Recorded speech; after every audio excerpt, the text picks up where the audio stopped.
Have you ever wondered how a single idea can just explode into a global movement? Well, today, we're going to peel back the layers of a religious text called Deliverance from Demonic Oppression. Now, we're not here to talk theology. Instead, we're looking at the blueprint. How does a document like this take one core belief and scale it up into a worldwide, digitally connected organization? Let's break it down.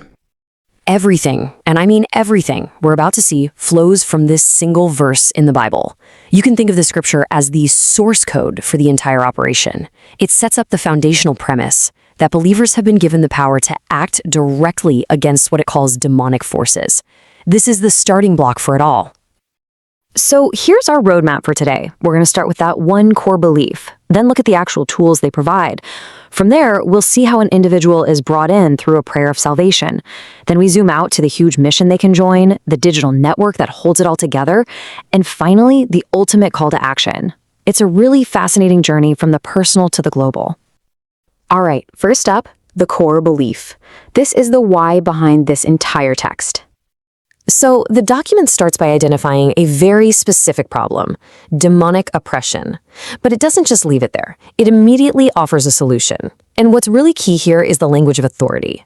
This isn't about just passively hoping for help. The message is that believers can and should take direct action themselves. It totally reframes the follower from a potential victim into an active agent of their own deliverance. Okay, so you've got the core belief down, but how do you actually do anything with it? Well, that brings us to the tools. This is the part that turns that belief into concrete action. The document literally gives you a script to follow, and just listen to the words here. Command, declare, take authority. This is not a quiet, humble request. It's a prayer of proclamation, full of direct, authoritative language. It's basically a step-by-step instruction manual on how to use that authority we just talked about.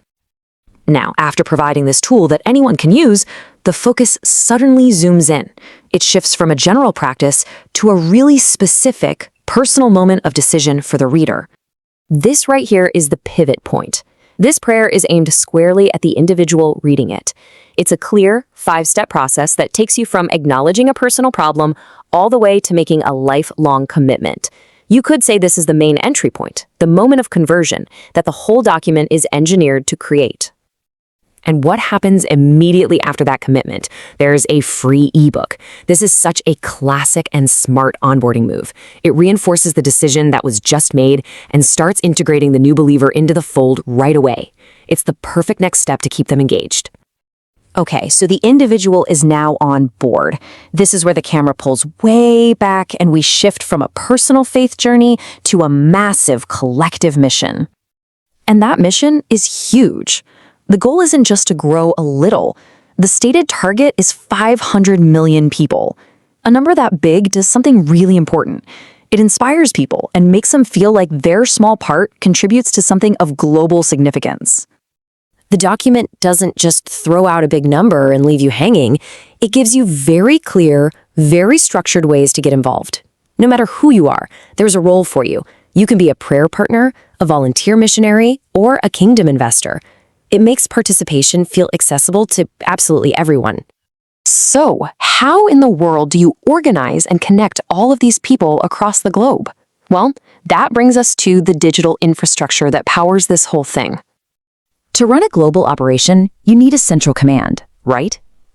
The text names the parent organization and makes a simple, direct request. Stay connected. This is the setup for the modern, high-tech network that holds this community together.